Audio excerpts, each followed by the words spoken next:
Masters ascension ಹಂತದಲ್ಲಿ ಮಾಯಾಜಾಲದಿಂದ ಮುಕ್ತಿ.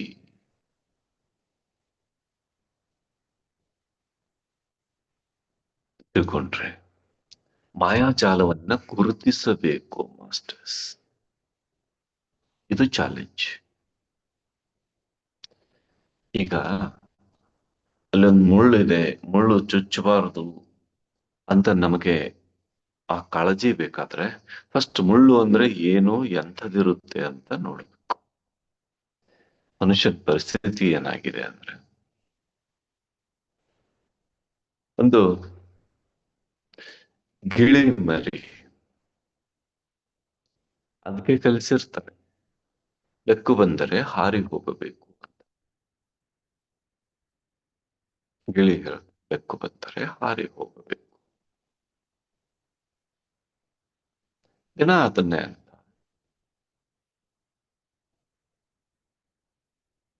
ಒಂದಿನ ಬೆಕ್ಕು ಎದುರಿಗೆ ಬರುತ್ತೆ, ಇದು ಕುಂತಿರುತ್ತೆ. ಬೆಕ್ಕು ಬಂದರೆ ಹಾರಿ ಹೋಗಬೇಕು ಅಂತ ಹೇಳುತ್ತೆ ಗಿಳಿ ಮರಿ. ಬೆಕ್ಕಿಗೆ ಡೌಟ್, ಇದಕ್ಕೆ ಜ್ಞಾನ ಇದೆ, ಇನ್ನೇನು ವಾಪಸ್ ಹೋಗ್ಬೇಕು ಅಂತ. ಆದ್ರೆ ಬೆಕ್ಕು ಬಹಳ ಪ್ರಾಕ್ಟಿಕಲ್. ಈ ಪ್ರಪಂಚದಲ್ಲಿ ಪ್ರಾಣಿಗಳಲ್ಲಿ ಅತ್ಯಂತ ಜಾಣ ಪ್ರಾಣಿ ನನಗೆ ತಿಳಿದಂತೆ, ಅತ್ಯಂತ ಜಾಣ ಬೆಕ್ಕು. ಎಲ್ಲ ಪ್ರಾಣಿಗಳು ಜಾಣವೆ, ಆದರೆ ಬೆಕ್ಕು ಅದ್ಭುತ ಜಾಣ. ಅದಕ್ಕೆ ಮತ್ತೆ ಡೌಟ್ ಬರುತ್ತೆ, ನೋಡೋಣ.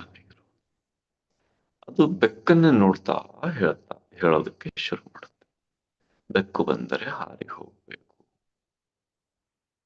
ಬೆಕ್ಕು ನಿಧಾನವಾಗಿ ಒಂದೊಂದು ಹೆಜ್ಜೆ ಮುಂದೆ ಬರುತ್ತೆ. ಬೆಕ್ಕು ಎದುರಿಗೆ ಬಂದು ಕೂತ್ಕೊಳ್ಳುತ್ತೆ, ಎದುರಿಗೆ ಸಮೀಪ, ಎದುರ ಬದ್ರ ಬೆಕ್ಕಿಗೆ ಟಚ್ ಆಗುವಷ್ಟು. ಆಗ್ಲೂ ಗಿಳಿ ಹೇಳುತ್ತೆ, ಬೆಕ್ಕು ಬಂದರೆ ಹಾರಿ ಹೋಗಬೇಕು. ಬೆಕ್ಕು ಅದನ್ನ ಹಿಡಿದು ನುಂಗೋದಕ್ಕೆ ತಿನ್ನೋದಕ್ಕೆ ಶುರು ಮಾಡು. ಇನ್ನೇನು ಚುಂಚು ಬಾಯಿ ಗಿಳಿ ಮರಿದು ಹೊರಗಡೆ ಇದೆ, ಬೆಕ್ಕಿನ ಬಾಯಿಯಿಂದ ಮಿಕ್ಕಿದ್ದೆಲ್ಲ ಬೆಕ್ಕಿಗೆ ಆಹಾರ ಆಗ್ತಾ ಇದೆ. ಆಗ್ಲೂ ಆ ಚುಂಚಿನ ಮೂಲಕ ಗಿಳಿ ಮರಿ ಹೇಳುತ್ತೆ, ಬೆಕ್ಕು ಬಂದರೆ ಹಾರಿ ಹೋಗಬೇಕು. ಗಿಳಿ ತಂದು ಏನಾಯ್ತು ಕಥೆಯಲ್ಲಿ? ಗಿಳಿಮರಿಗೆ ಬಾಯ್ಹಾಟ್ ಮಾಡಿಸಿದ್ದಾರೆ. ಅಹಂ ಬ್ರಹ್ಮಾಸ್ಮಿ, ಅಯಮಾತ್ಮ ಬ್ರಹ್ಮ, ನಾನು ಆತ್ಮ, ನನಗೆ ಸಾವಿಲ್ಲ ಅಂತ ಬಾಯ್ಹಾಟ್ ಮಾಡಿಸಿದ್ದಾರೆ. ಭಾರತದಲ್ಲಿ ಪ್ರತಿಯೊಬ್ಬರನ್ನು ನೋಡಿ, ಏನ ಬಸ್ನೇ ಜಗಳಾಡ್ತೀರಿ, 5 ನಿಮಿಷನ ಇಳಿದು ಹೋಗುದೈತಿ ಅಂತ ಫಿಲಾಸಫಿ ಹೇಳ್ತಾರೆ. ಮನೆಗೆ ಹೋಗಿ ನೋಡಿದ್ರ ಎಲ್ಲರೂ ಕೂಡ ಜಗಳ. ಆತ್ಮಕ್ ಸಾವಿಲ್ಲ, ಆತ್ಮ ಮರ ಮತ್ತೆ ಮನ್ಯಾಗ ಸತ್ರ ಎದಿ ಬಿಡ್ಕೊಂಡು. ಬೆಕ್ಕು ಬಂದರೆ ಹಾರಿ ಹೋಗಬೇಕು, ಅಯಮಾತ್ಮ ಸರ್ವಂ ಖಲ್ವಿದಂ. ಬೆಕ್ಕು ಬಂದರೆ ರಿಯಲೈಸ್ ಆಯ್ತು ಮಾಸ್ಟರ್ಸ್. ಈ ಬಾಯಿ ಪಾಠ ಮಾಡಿದ ಗಿಳಿ ಪಾಠ ಮಾಡಿದ ಜ್ಞಾನವನ್ನ ಪಕ್ಕಕ್ಕಿಡಿ. ಆನಾಪಾನಸತಿ ಧ್ಯಾನ ನಿಮ್ಮನ್ನ ಗಿಳಿ ಪಾಠದಿಂದ ಮುಕ್ತ ಮಾಡುತ್ತೆ. ನೀವು ಯಾರು ಅನ್ನೋದನ್ನ ನಿಮಗೆ ತೋರಿಸುತ್ತೆ. ನೀವು ದೇಹದಿಂದ ಹೇಗೆ ಮುಕ್ತ ಅನ್ನೋದನ್ನ ಪ್ರಾಕ್ಟಿಕಲಿ ನಿಮ್ಮನ್ನ ದಿನ ದೇಹದಿಂದ ಆಚೆ ಕರ್ಕೊಂಡೋಗಿ ಮತ್ತೆ ದೇಹದಲ್ಲಿ ತಂದ ದಿನ ನಿಮ್ಮನ್ನ ಜರ್ನಿ ಮಾಡಿಸಿ ಆ ಅನುಭವ ನೀಡುತ್ತೆ. ಪ್ರತಿಯೊಂದು ಕಣಕಣದಲ್ಲೂ ನಾವೇ ಇರೋದು ಅನ್ನೋದನ್ನ ಅನುಭವ ಪೂರ್ವಕ ತೋರಿಸುತ್ತೆ. ಇದು ಬೆಕ್ಕು ಬಂದರೆ ಹಾರಿ ಹೋಗ್ಬೇಕು ಅಂತ ಗಿಳಿಮರಿ ಹೇಳೋ ಪಾಠ, ದೇಹದ ಕಣಕಣವು ಅರ್ಥ ಮಾಡ್ಕೊಂಡಿರೋ ಪಾಠ ಇದು. ಅಹಂ ಬ್ರಹ್ಮಾಸ್ಮಿ, ಅಯಮಾತ್ಮ ಬ್ರಹ್ಮ, ಸರ್ವಂ ಖಲ್ವಿದಂ. ನೀನು ಕೂಡ ಅದೇ ಆಗಿರುವೆ, ಯು ಟು ತತ್ವಮಸಿ.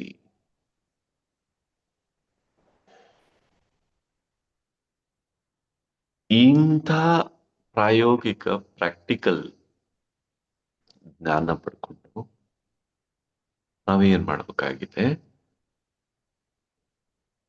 ಜೀವನದ ಪಾಠಗಳನ್ನ ಕಲಿಬೇಕಾಗಿದೆ. ಏನು? There is no death. ನಾನು ಆತ್ಮ, ನಾನು ಪರಮಾತ್ಮ. ಕಂಪ್ಲೀಟ್ ಆ ಪ್ರಾಕ್ಟಿಕಲ್ ಜ್ಞಾನ ಪಡ್ಕೊಂಡ ಮೇಲೆ ನಾವು ಈ 6 ಹೇಳ್ತಾರಲ್ಲ, ಕಾಮನೆಗಳು, ಕ್ರೋಧ, ಲೋಭ, ಮೋಹ, ಮದ, ಮತ್ಸರ, ಇವುಗಳಿಂದ ಎಷ್ಟು ಬಿಡುಗಡೆ ಹೊಂದಿದ್ದೀವಿ ನೋಡು. ಸರ್, ನಾವು ಧ್ಯಾನ ಪ್ರಚಾರ ಮಾಡ್ತಾ ಇದ್ದೀವಿ, ನಮ್ಗೆ ಸರಿ, very good work, you are doing wonderful job, ಇದರಲ್ಲಿ ಡೌಟೇ ಇಲ್ಲ. ಸ್ವಾಮಿ, ಯಾವ ಉದ್ದೇಶದಿಂದ ಧ್ಯಾನ ಪ್ರಚಾರ ಮಾಡ್ತಾ ಇದ್ದೀವಿ ಸ್ವಲ್ಪ ರಿಯಲೈಸ್ ಮಾಡ್ಕೊಳ್ಳಿ. ನಿಮ್ಮ ಪ್ರಸಿದ್ಧಿಗ, ಹೆಸರು ಕೀರ್ತಿಗೆ, ನಿಮ್ಮ ವ್ಯಕ್ತಿತ್ವದ ಪ್ರಭಾವಕ್ಕೆ, ನೀವೇ ಎಲ್ಲರಿಗಿಂತ ಶ್ರೇಷ್ಠ ಅನ್ಸ್ಕೊಳ್ಳೋದಕ್ಕೆ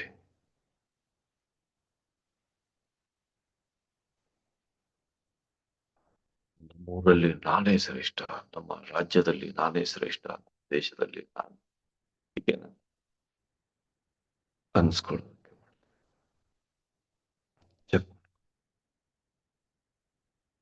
ಉದ್ದೇಶ ಸ್ವಚ್ಛವಾಗಿದ್ದಷ್ಟು, ಸ್ವಚ್ಛ ಶಬ್ದ ಮಾಸ್ಟರ್, ಇಷ್ಟು ಅದ್ಭುತ ಶಬ್ದ. ಉದ್ದೇಶ ಸ್ವಚ್ಛವಾಗಿದ್ದಷ್ಟು, ಪವಿತ್ರವಾಗಿದ್ದಷ್ಟು, ನೀವು ಮಾಡಿದ ಕರ್ಮದ ಅಥವಾ ಏನ್ ಕ್ರಿಯೆ, ವರ್ಕ್, ಡ್ಯೂಟಿ, ಏನ್ ನೀವು ಇಲ್ಲಿ ಏನ್ ಸೇವೆ, ಸರ್ವಿಸ್ ಏನ್ ಕೊಡ್ತೀರೋ ಅದು ಸಾರ್ಥಕ. ಇಲ್ಲ ಸರ್, ಆ ಕೆಲಸ ನಾನ್ ಮಾಡಿದ್ದೆ, ಅವ್ರ ಹೆಸರು ಹಾಕೊಂಡ್ರು, ಒಂದಿನ 2 ದಿನ ಮನಸ್ಸಿಗೆ ನೋವಾಗುತ್ತಾ? ಸರಿ, ಮನುಷ್ಯ ದೇಹದಲ್ಲಿ ಇದ್ದೀರಾ, ಸರಿ, ದಾಟ್ಕೊಳ್ಳಿ, ರೈಟ್ ಹೇಳಿ. ನಿಮ್ ಕೆಲಸ ಏನಿತ್ತು, ಇದು ಎಲ್ಲರಿಗೂ ಮುಟ್ಲಿ ಅಂತ ಇತ್ತು, ಇದ್ರ ಮೂಲಕ ನಾನು ಪ್ರಸಿದ್ಧಿ ಹೊಂದಬೇಕು ಅಂತ ಇತ್ತು.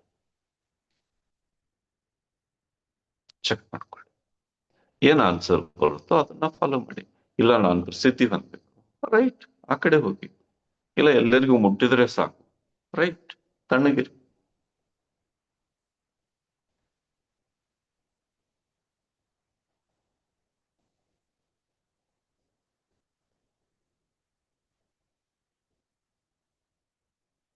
ಕ್ಲಿಯರ್ ಆಯ್ತಾ ಮಾಸ್ಟರ್ಸ್? ಈಗ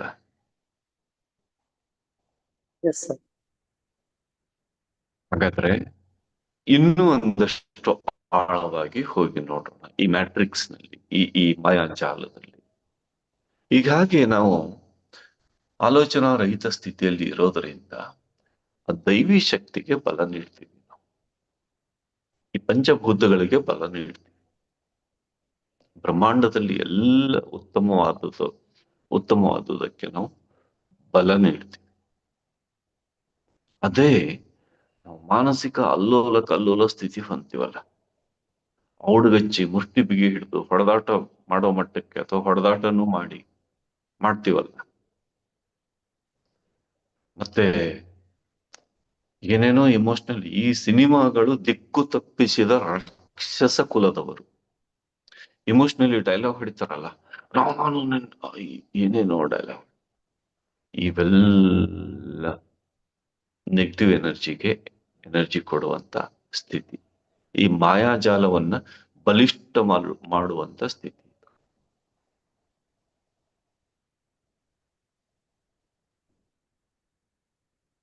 ನೀವು ಗಂಟಲು ಬಿಗಿಯುವಂತೆ ದುಃಖ ಮಾಡ್ಕೊಂಡ್ರೆ ಮಾಯಾಜಾಲ ಹ್ಯಾಪಿ ಫುಡ್. ನೀವು ಎಮೋಷನಲಿ ನೀನ ನೋಡ್ತೀನಿ ಹಾಗೆ, ಮಾಯಾಜಾಲ ಬಲಿಷ್ಠವಾಗ್ತಾ ಇದೆ. ನಾನ್ ಮಾಡಿದೆ ಮಾಯಾಜಾಲ ಅದ್ಭುತವಾಗ್ತಿದೆ, ನನ್ನಿಂದ ಆಯ್ತು ಮಾಯಾಜಾಲ ಸಂತೃಪ್ತವಾಗ್ತಿದೆ, ಕೊಬ್ಬಿ ಕೊಬ್ಬಿ ಕುಣಿತಿದೆ.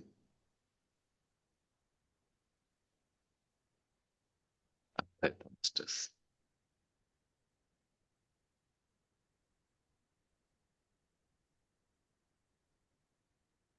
ಹೀಗಾಗಿ ಒಂದೇ ಒಂದು ನಾನು ನೆನ್ಪಿಟ್ಕೊಳ್ಳೋದೇನು ಅಂದ್ರೆ, ಯಾವ ಕಾರಣಕ್ಕೂ ನಾನು ಮಾನಸಿಕವಾಗಿ ವಿಚಲಿತನಾಗಿದ್ದೀನಾ ಅನ್ನೋದನ್ನ ಚೆಕ್ ಮಾಡ್ಕೊಳ್ಳೋದು. ಮಾನಸಿಕವಾಗಿ ವಿಚಲಿತ ಆಗಿದ್ದಕ್ಕೆ ನೀವಿನ್ನು ಬಾಯಿಯಿಂದ ಕಟುವಾದ ಶಬ್ದಗಳನ್ನ ತರೋದು ಬೇಡ. ನಿಮ್ಮ ಶರೀರ ಮುಷ್ಟಿ ಬಿಗಿ ಹಿಡಿದು ರೆಡಿಯಾಗಿ ನಿಲ್ಲೋದು ಬೇಡ. ಮಾನಸಿಕವಾಗಿ ನೀವು ವಿಚಲಿತವಾಗಿದ್ದರೆ ನಿಮ್ಮ ಉಸಿರಾಟದ ಗತಿ ಬದಲಾಗುತ್ತದೆ. ನಿಮ್ಮ ರಕ್ತ ಪರಿಚಲನೆಯ ಸ್ಥಿತಿ ಗತಿ ಬದಲಾಗುತ್ತದೆ.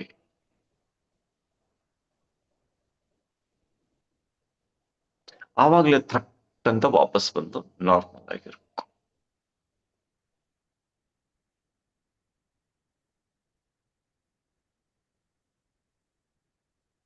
ಈ BP ನಿಮ್ಗೆ ಏರ್ತು ಅನ್ನೋದು ನಿಮ್ಗೆ ಗೊತ್ತಾದ್ರೆ ನೀವು ಆಸ್ಪತ್ರೆಗೆ ಹೋಗ್ತೀರಿ.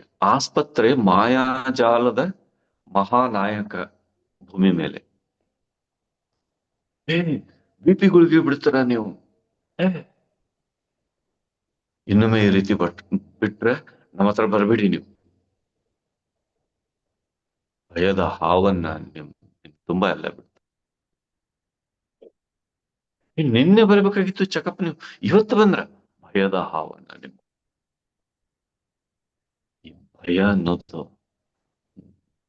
ಕುಣಿದು ಕುಪ್ಪಳಿಸುವಷ್ಟು ಮಾಯಾಜಾಲಕ್ಕೆ ಶಕ್ತಿ ಕೊಡುತ್ತೆ. ಈಗ ಹೇಳಿ, ನೀವು ಮಾಯಾಜಾಲದಿಂದ ಮುಕ್ತ ಆಗಿದ್ದೀರಾ? ಮಾಯಾಜಾಲವನ್ನ ಕೊಬ್ಬಿಸ್ತಾ ಇದ್ದೀರಾ? ಇಲ್ಲ ಸರ್, ನಾನು ಮಾಯೆಯಿಂದ ಮುಕ್ತ.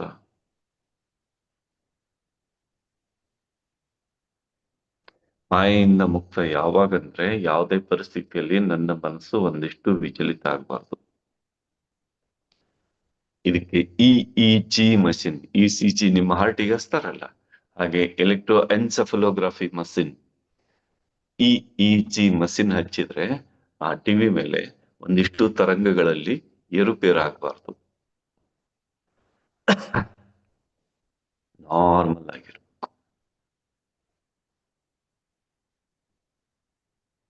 ಆಗ ನೀವು ಮಾಯಾಜಾಲದ ಪಂಜೆಯಿಂದ ಬಿಡಿಸ್ಕೊಳ್ತೀರಿ. ಅಸೆನ್ಷನ್ ಹೊಂದೋದು ಅಂದ್ರೆ ಏನು ಮಾಸ್ಟರ್ಸ್? ನನ್ನಲ್ಲಿರೋ ಆ ಹಳೆಯ ಕೊಳಕುತನ, ಹಳೆಯ ಆ ಮನುಷ್ಯನ ಟೀಚಿಂಗ್ಸ್ ಮೂಲಕ ನಮಗ್ ಬಂದಿತ್ತಲ್ಲ, ಮನುಷ್ಯರೇ ಅದನ್ನ ಟೀಚ್ ಮಾಡೋರು.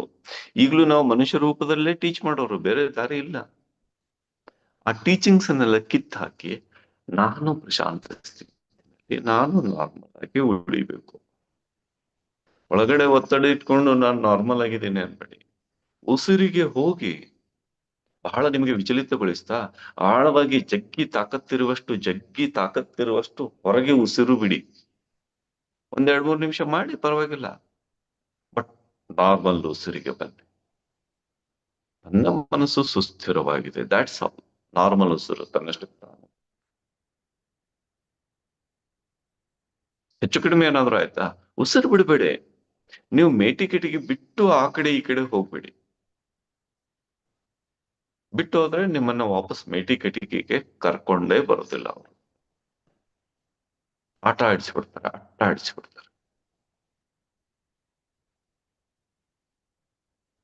ಕ್ಲಿಯರ್ ಆಗ್ತಾ ಇದೆ ಮಾಸ್ಟರ್ಸ್? ಮಾಯಾಜಾಲದಿಂದ ಮುಕ್ತ ಆಗೋದು. ಇದನ್ನ ಇನ್ನೂ ನೀವು ದಿನ ನೋಡ್ತಾ ಹೋದ್ರೆ ನಮ್ಮ ಜೀವನದಲ್ಲಿ ಬರುವಂತ ಸನ್ನಿವೇಶಗಳಿಗೆ ನಾವು ಯಾವ ರೀತಿ ಸುನಾಮಿ ಉಕ್ಕಿದಂಗೆ ಉಕ್ಕುತ್ತೀವಿ ಅನ್ನೋದನ್ನ ತಿಳ್ಕೊಂಡ್ರೆ ನಾವೆಷ್ಟು ಮಾಯಾಜಾಲಕ್ಕೆ ಶಕ್ತಿಯನ್ನ ನೀಡ್ತಾ ಇದ್ದೀವಿ ಅನ್ನೋದು ಗೊತ್ತಾಗುತ್ತೆ. ಮಾಯಾಜಾಲದಿಂದ ಬಿಡುಗಡೆ ಹೊಂದಬೇಕಾದ್ರೆ ಮಾಯಾಜಾಲ ಫಸ್ಟ್ ಯಾವ್ಯಾವ್ದ್ರಿಂದ ಇನ್ನಷ್ಟು ಶಕ್ತಿಯುತವಾಗ್ತಾ ಇದೆ ಅನ್ನೋದನ್ನ ಅರ್ಥ ಮಾಡ್ಕೊಂಡ್ರೆ ಅದನ್ನ ನಾವು ವೀಕ್ ಮಾಡ್ಬೋದು, ಅದನ್ನ ನಾವು ಉಪವಾಸ ಕೆಡಬಹುದು, ಅದನ್ನ ನಾವು ಉಪವಾಸ ಕೆಡವಿದ್ರೆ ನಾವು ಬಲಿಷ್ಠ. ನಮ್ಮೊಳಗಿರೋ ಎನರ್ಜಿ ಅದಕ್ಕೆ ಹೋಗೋದಿಲ್ಲ. ನಾವು ಇವೆಲ್ಲ ಆವೇಶ ಮಾಡ್ತೀವಿ, ನಮ್ಮೊಳಗಿರೋ ಎನರ್ಜಿ ಅದಕ್ಕೆ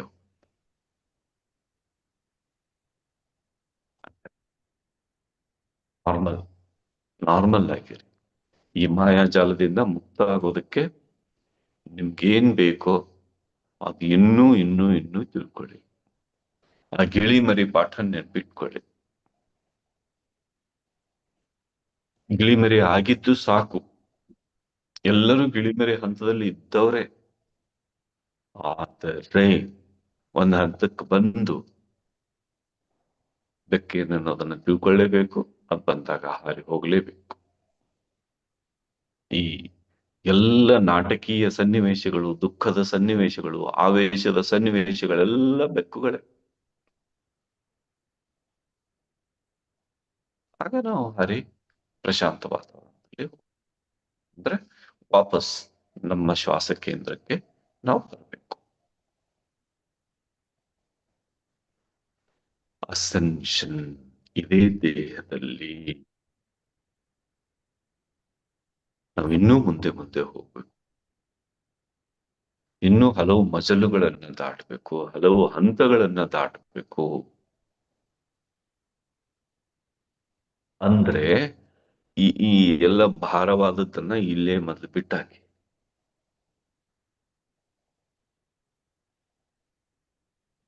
ಯಾಕೆ ಇಷ್ಟಕ್ಕೆ ಅಯ್ಯೋ ಅವ್ರಿಗೆ ಹಂಗಾಯ್ತಾ, ಛೆ ಹಂಗಾಗ್ಬಾರ್ದಾಗಿತ್ತು, ಆಸ್ಪತ್ರೆಗೆ ಹಾಕಿದ್ರ, ಅಯ್ಯೋ ಇನ್ನೊಂದು ದೊಡ್ಡ ಶಬ್ದ ಮಾತಾಡ್ತಾರೆ ಜನ, ಅಯ್ಯೋ ಪಾಪ ಅಂತ.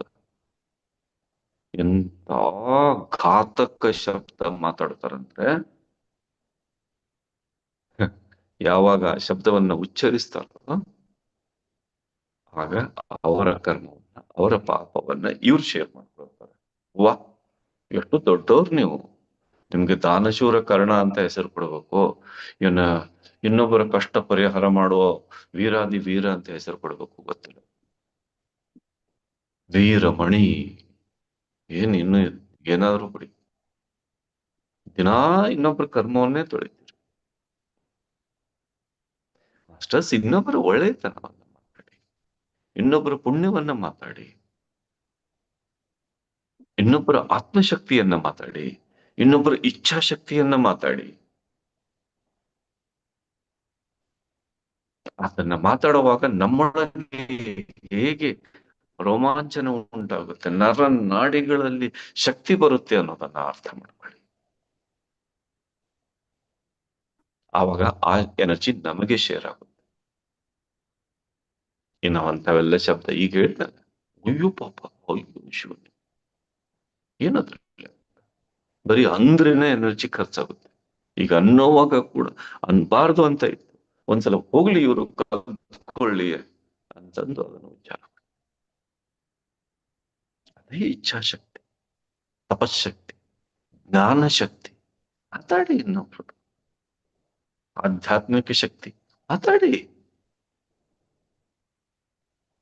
ಇಲ್ಲ ಸರ್ ಮಾತಾಡಿ ಆಗಿದೆ, ಈಗ ಸದ್ಯಕ್ಕೆ ಬೇರೆ ಇದ್ದದ್ದನ್ನೇ ಮತ್ತೆ ಓದಿ ಮತ್ತೆ ಮಾತಾಡಿ, ಅದೇ ಪುಸ್ತಕ ತೆಗಿರಿ, ನೋಡಿ ಯುಕ್ತೇಶ್ವರಗಿರಿ ಹೇಗೆ ಆಮೇಲೆ ಆ ಎಲ್ಲ ಹಿರಣ್ಯ ಗರ್ಭದ ಆ ಲೋಕವನ್ನ ಹೇಗೆ ವರ್ಣನೆ ಮಾಡ್ತಾರೆ ಹಿರಣ್ಯ, ಮತ್ತೆ ಮತ್ತೆ ಓದಿ. ಯುಕ್ತೇಶ್ವರಗಿರಿ ದೇಹ ಬಿಟ್ರು ಹೇಗೆ ದೇಹದಲ್ಲಿ ಬಂದು ಆ ಶಿಷ್ಯನನ್ನ ತಬ್ಕೊಳ್ತಾರೆ, ಮೈ ಗಟ್ಟಿಯಾಗಿ ಬಿಗಿತ, ಉಸಿರ ಬಿಗಿತ ಆಗುವಷ್ಟು ಹೇಗೆ ಫಿಸಿಕಲಿ ಬಂದು ಮಟೀರಿಯಲೈಸ್ ಆಗ್ತಾರೆ.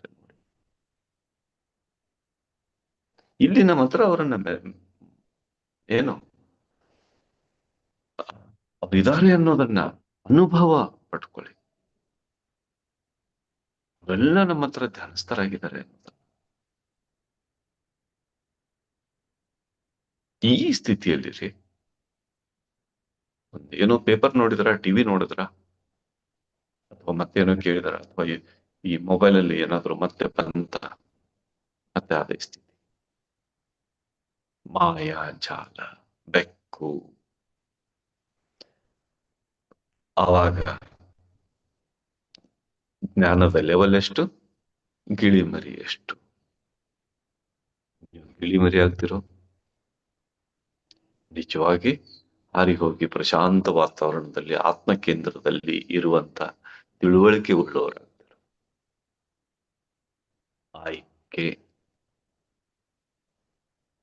ಮತ್ತು ಸತತ ಪ್ರಯತ್ನ ನಿಮಗೆ ಬಿಟ್ಟದ್ದು ಮಾಸ್ಟರ್ಸ್.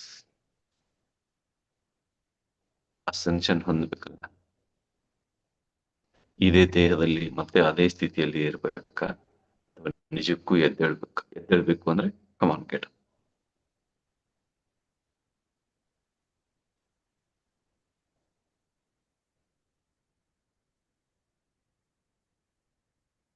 ಅಭ್ಯಾಸ ಮಾಡ್ತೀರಾ, ಅಸೆಂಡೆಡ್ ಮಾಸ್ಟರ್ ಆಗ್ತೀರಾ ಅನ್ಸ್ಕೊಳ್ತೀರಾ? ಎಸ್, ಬನ್ನಿ ನಾಳೆ ಮಾಸ್ಟರ್ಸ್.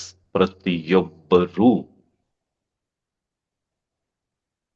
ನಿಮ್ಮ ಧ್ಯಾನ ಯಾತ್ರೆಯ ಬದಲಾವಣೆಯನ್ನ ಬರೆದಾಕಿ.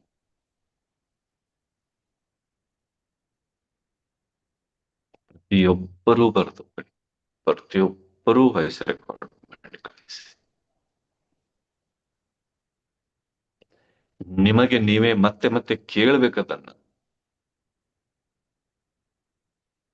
ವಾಯ್ಸ್ ರೆಕಾರ್ಡ್ ಹಾಕಿ ಕಳಿಸಿದವರೂ ಕೂಡ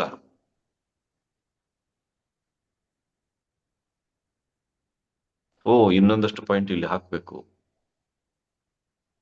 ಇಂತಿಂತ ಕಾಯಿಲೆ ಅಂತ ಹಾಕಿದ್ದೆ. ಏನ್ ಕ್ಲಿಯರ್ ಆಗಿ ಹಾಕಿದ್ರೆ ಏನ್ ತಪ್ಪಿದೆ? ನಾನು ಈ ರೀತಿ ಹೊರಗೆ ಬಂದವನಿದ್ದೀನಿ, ಈಗ ಈ ಸ್ಥಿತಿನಲ್ಲಿದ್ದೀನಿ. ಈಗ ಇದ್ದ ಸ್ಥಿತಿಯಲ್ಲೂ ಇನ್ನೂ ಏನೋ ನೀವು ಮತ್ತೆ ಅಡಿಷನಲ್ ಸೇರಿಸ್ತೀರ, ಸೇರಿಸಿ. 4 ಪೇಜ್ ಇದ್ದದ್ದನ್ನ 5 ಪೇಜ್ ಮಾಡಿ, 5 ಪೇಜ್ ಇದ್ದದ್ದನ್ನ 6 ಪೇಜ್ ಮಾಡಿ. ನಿಮ್ಗೇನ್ ಬಾರ್ಡರ್ ಇಲ್ಲ. ಅದನ್ನ ಈಗ ಬರೆದವರು ಅದನ್ನ ತಿದ್ದಿ ಇನ್ನೂ ಏನ್ ಇದರಲ್ಲಿ ಆಡ್ ಮಾಡೋದಕ್ಕೆ ಸಾಧ್ಯ ಇದೆ ಅಂತ ಆಡ್ ಮಾಡ್ತಾ ಹೋಗಿ. ಈ ವಾಯ್ಸ್ ರೆಕಾರ್ಡ್ ಹಾಕಿದವರು ಕೂಡ ಅಕ್ಷರ ಮೂಲಕ ಬರೆದಿಡಿ. ಮೊಬೈಲ್ ಅಲ್ಲಿ ಬರೆದಿಡ್ತಿರೋ, ನಿಮ್ಮ ಹತ್ರ ಬರೆದು ಇಟ್ಕೊಳ್ತಿರೋ ಗೊತ್ತಿಲ್ಲ. ಅಸೆನ್ಷನ್, ಆರೋಹಣ. ಇನ್ನು ಇನ್ನು ಇನ್ನು ಇನ್ನು ಇನ್ನು ಅದು, ಅದಕ್ಕೆ ಕೊನೆ ಅನ್ನೋದು ಇಲ್ಲ ಮಾಸ್ಟರ್ಸ್.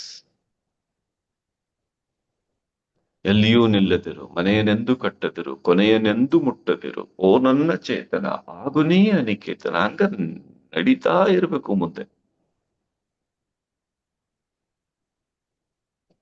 ಈ ದೇಹದಲ್ಲಿರುವಾಗಲೇ ಸಾಕಷ್ಟು ಸಲ ನಾವು ಆರೋಹಣ ಹೊಂದುತ್ತಾ ಇರಬೇಕು.